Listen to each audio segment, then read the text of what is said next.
Este mês, no Encontro Luminoso, falamos de relacionamentos amorosos, familiares, amizades, profissionais, porque às vezes é mesmo o chefinho que vem aqui a ativar a nossa criança interior, e a relação contigo, aquela que às vezes dá mais trabalho do que qualquer ex. Na parte 1 vamos mapear quais são os padrões que se repetem. E vamos falar de amor saudável na prática. Quais são os teus 3 não negociáveis para te sentir segura e tu mesma em qualquer tipo de relação? Se já pensaste porquê que eu volto sempre ao mesmo, esta parte é para ti.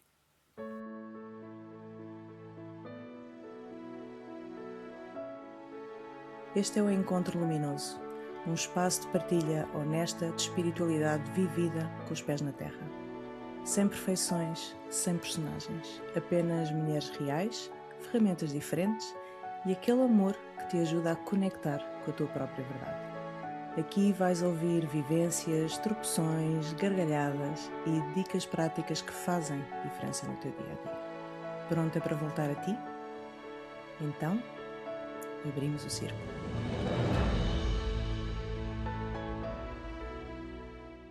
Bem-vinda, bem-vindo ao Encontro Luminoso. Este mês falamos de relacionamentos familiares, amorosos, amizades, mas também profissionais, porque o trabalho às vezes é o palco perfeito para os nossos padrões. Mas vamos falar também daquela relação que às vezes dá mais trabalho, que é a relação connosco.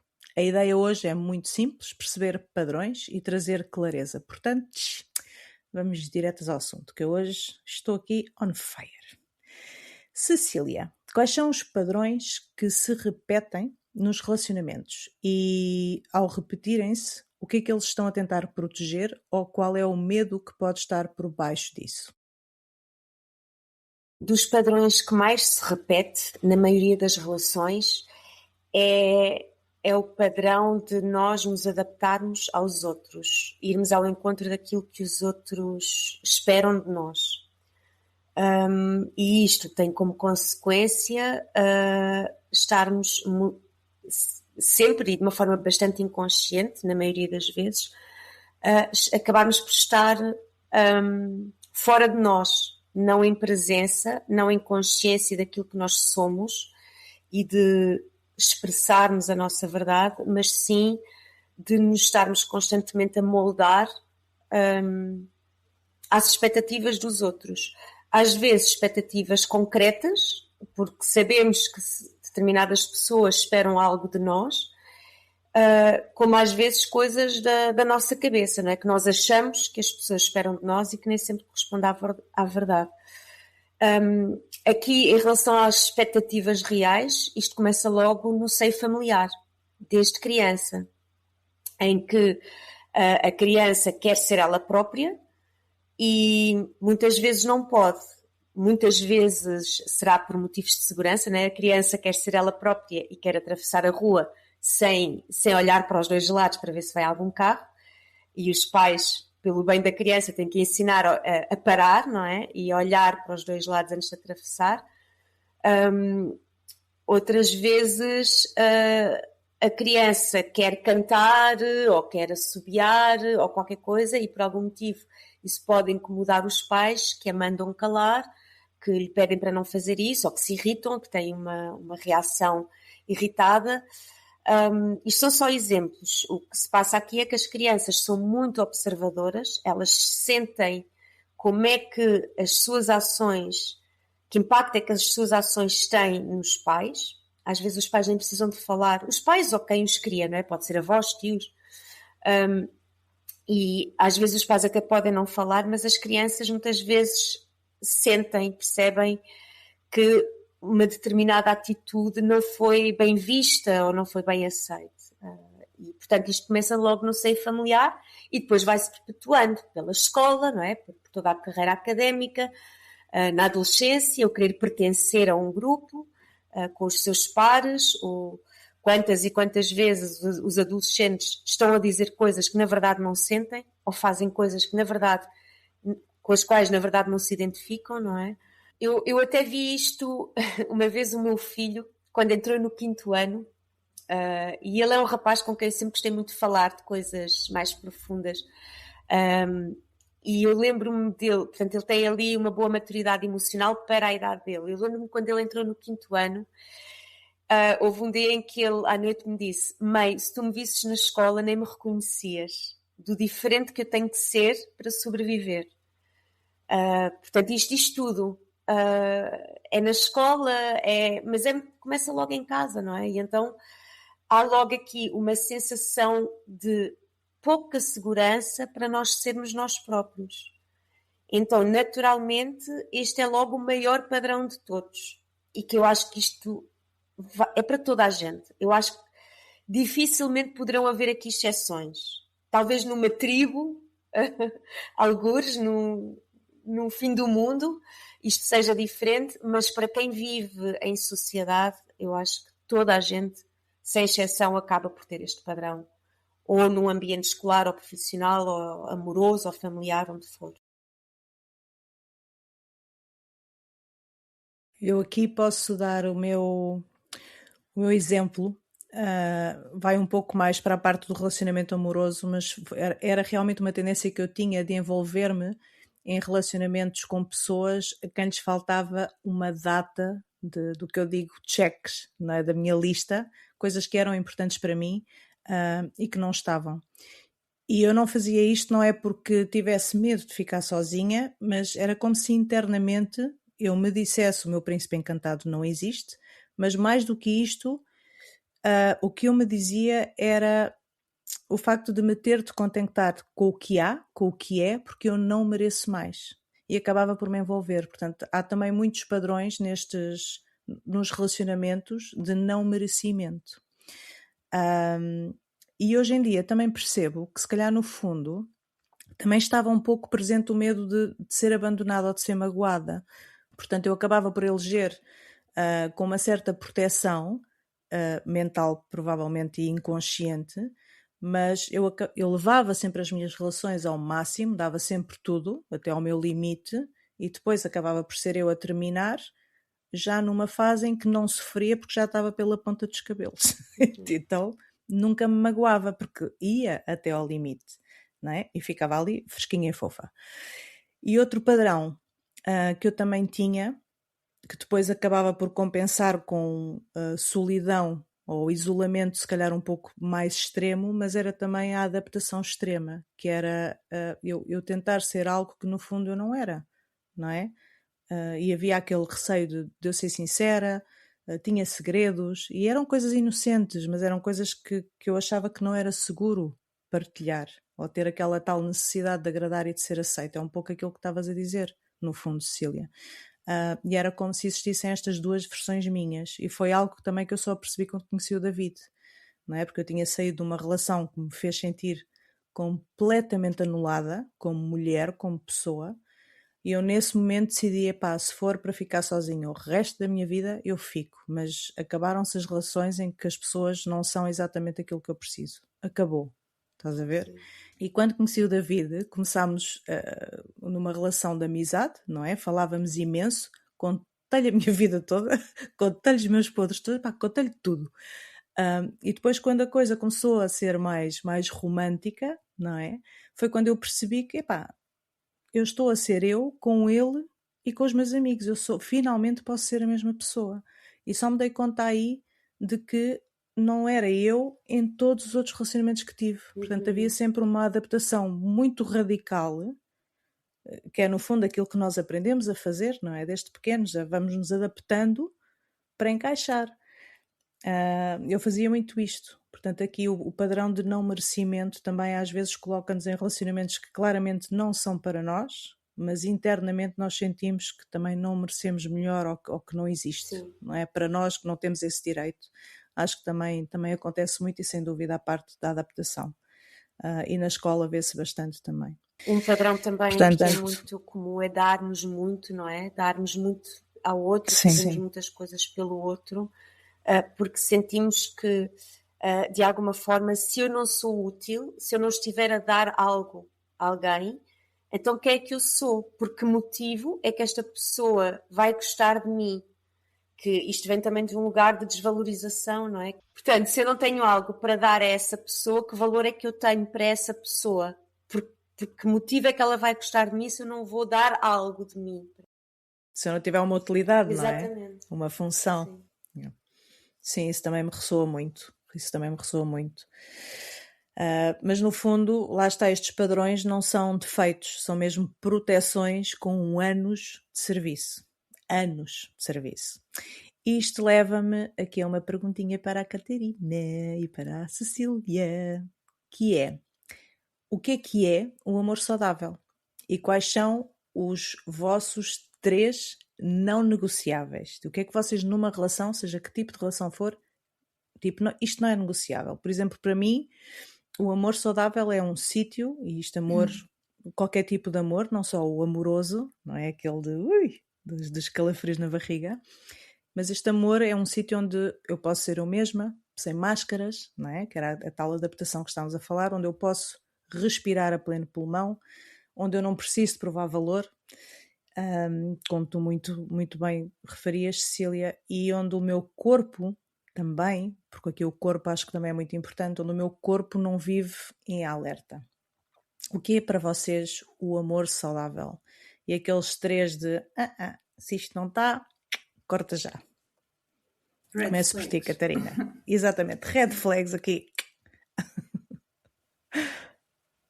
Olha, lá está, tu fizeste algumas referências e quando falamos aqui em relações, nunca estamos só a falar de relações amorosas. Falamos de todo tipo de relação. Sim. Relação familiar, as amizades, colegas, trabalho, desculpem. E acima de tudo, a relação com nós próprios. Porque se esta relação com nós próprios não estiver bem fortalecida, não há nenhuma relação familiar, de amizade, o que quer que seja, que possa ser saudável. Isto, na minha opinião, não é? E que seja verdadeira também, não é? No fundo. E que seja verdadeira, exatamente. Yeah. E honesta. E lá está. Se nós não conseguirmos, enquanto nós não tivermos este movimento para conseguirmos fazer com nós próprios, nós nunca vamos conseguir fazer em nada, não é? E por isso, em relação a essa questão da amizade que já comentaste há pouco, Sofia, da amizade, do respeito e da responsabilidade que se quer que ambos tenham numa relação, porque a relação parte sempre, não é, do princípio que são duas pessoas. Sim, exatamente. Qualquer relação que seja, e portanto tem que haver tem que ser dual, não é? Tem que haver esta dualidade e tem que sempre ser dos dois lados. Mas eu tenho, em relação à pergunta, para ser mais concreta, tenho os meus 3 não negociáveis, não é?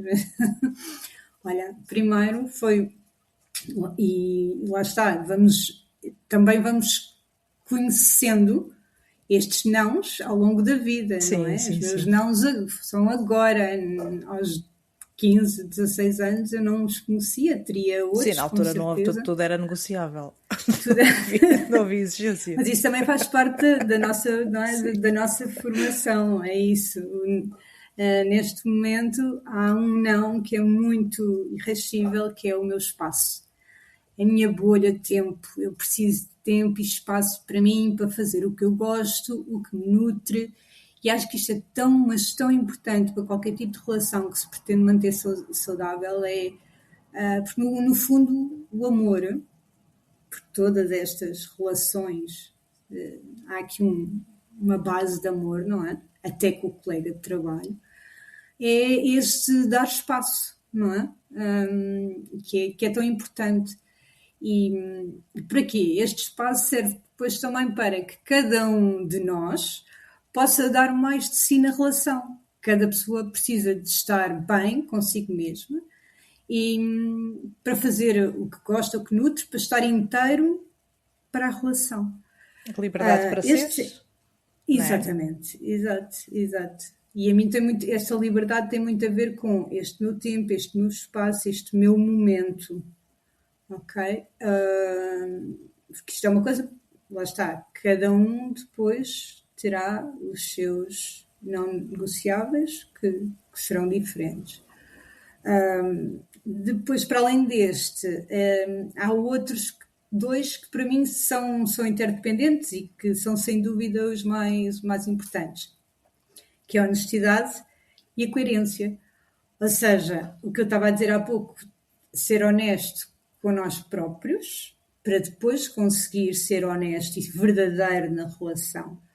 E um também, sem o outro, também não faz sentido, porque esta coerência é mas tão fundamental, que é agir de acordo com aquilo que pensamos e com aquilo que sentimos. Esta tríade do ser sagrada, do quase. sagrada, sim. Completamente, Sim. do sentir, pensar e agir em uníssono, não é? Em coerência, em conformidade. E isto é muito, muito fundamental para uma relação e principalmente para a relação com nós mesmos. Esta é a tríade do ser, sem dúvida. Cecília. A Cecília tem alguma coisa a acrescentar? Isto vai muito ao encontro daquilo que eu própria procuro numa relação amorosa e que também não é negociável. Para mim, em primeiro lugar, o que não é negociável, isto vai muito ao encontro dos nossos valores, para começar. Eu acho que,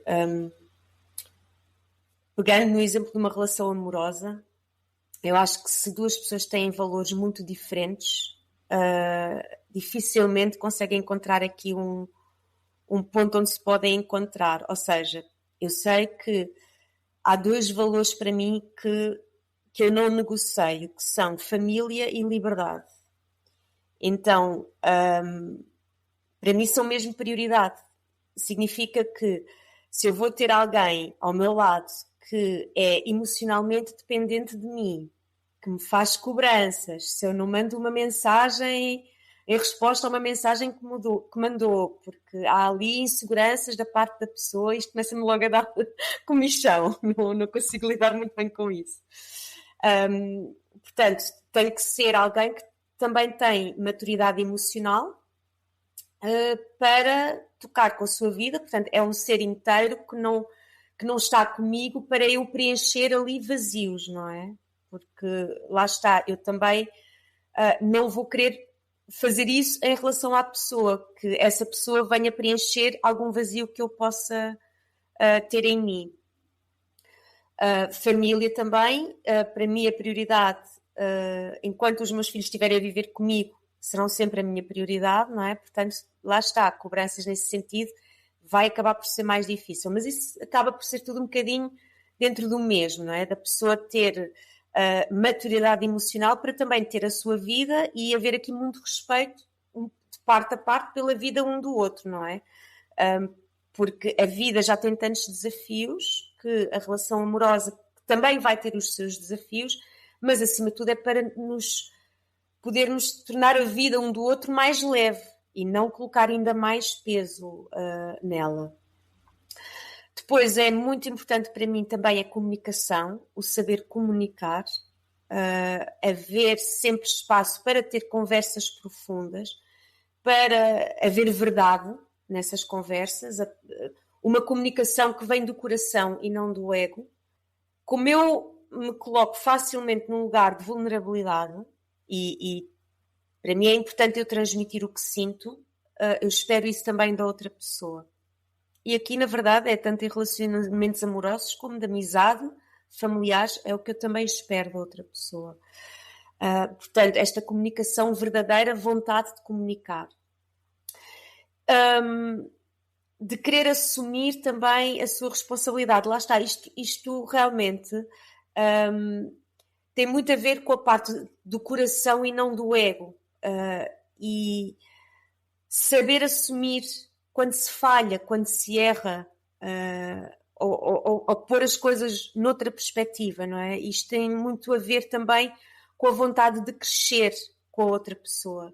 E para que haja essa vontade de crescer, a pessoa não, se ela vai com o ego do eu é que sei, ou esta minha forma de ser é a que faz mais sentido, e não haver abertura para se calhar fazer uma pequena mudança, ou experimentar fazer de outra forma, ou experimentar olhar para algo de outra forma,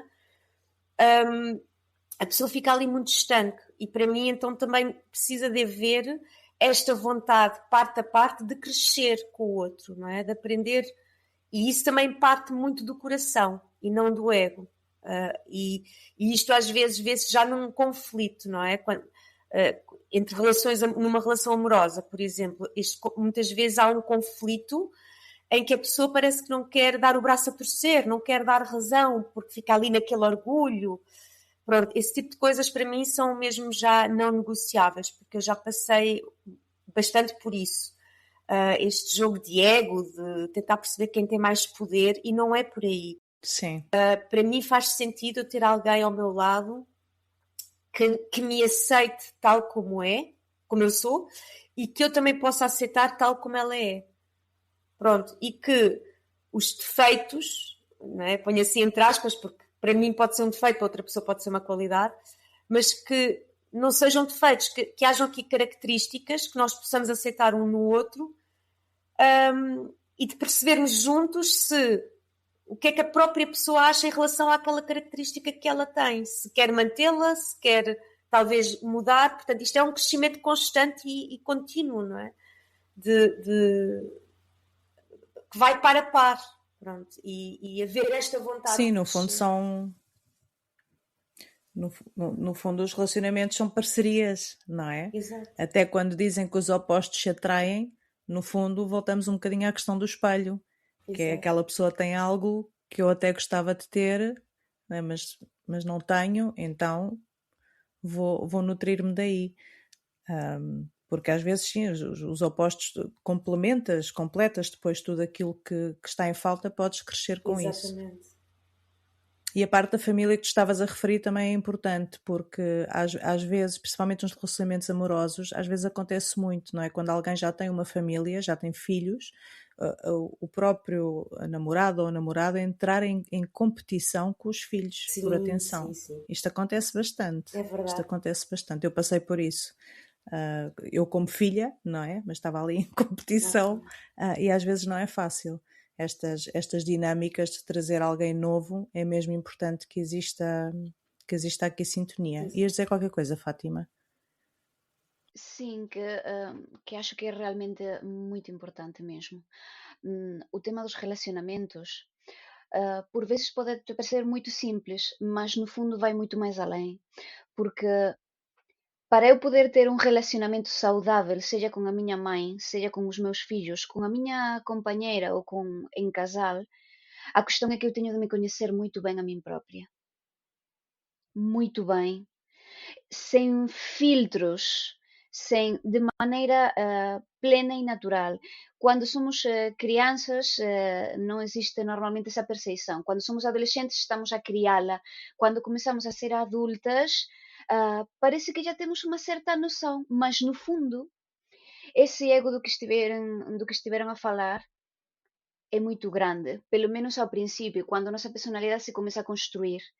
E como eu sei quando eu me estou a relacionar e quem está a falar é o meu ego e o meu orgulho, ou sou realmente eu?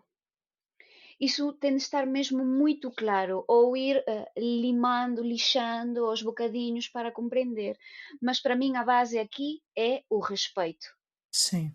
É eu me respeitar a mim própria, eu aceitar quem sou eu de verdade e a partir de aí, quem vier, aceita essa verdade minha. Mas tende a respeitar, seja com os seus comportamentos, seja com a sua fala ou seja com a sua energia.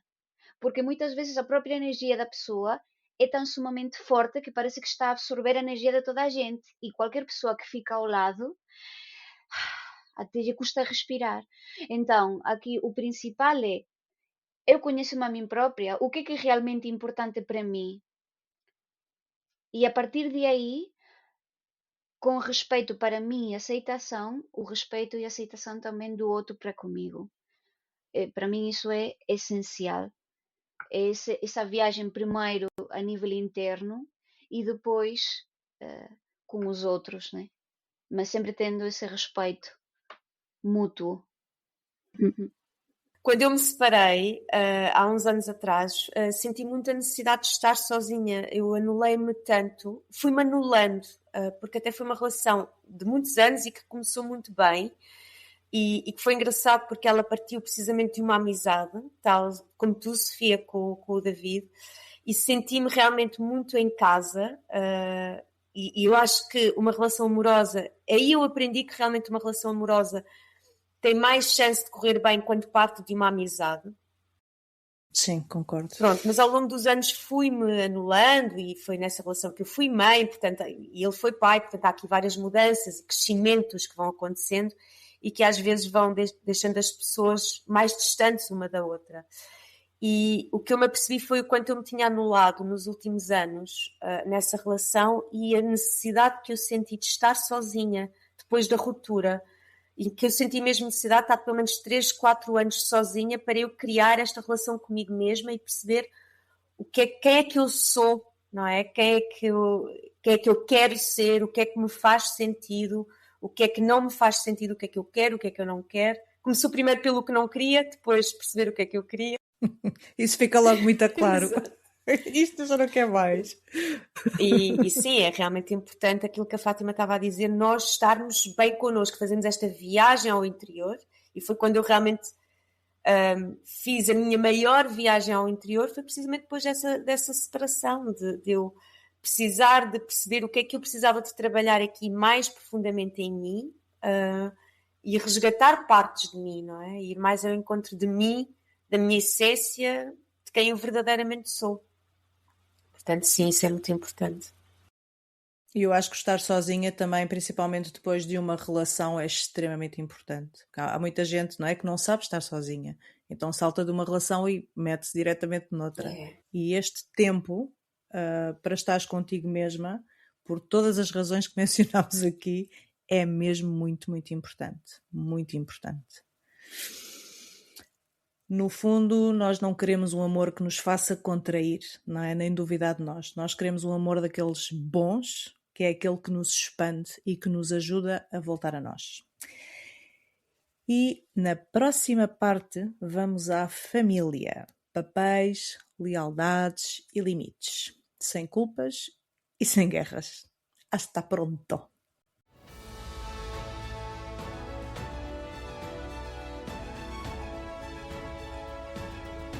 E por hoje ficamos por aqui, para o sistema nervoso não panicar. Se algo tocou em ti, não tentes perceber tudo. Escolhe apenas uma coisa para aplicares este mês. Uma. E se este episódio te ajudou, partilha, porque a cura em grupo multiplica a energia. Obrigada por estares connosco. Até ao próximo encontro luminoso e que este mês te aproxime ainda mais da tua essência.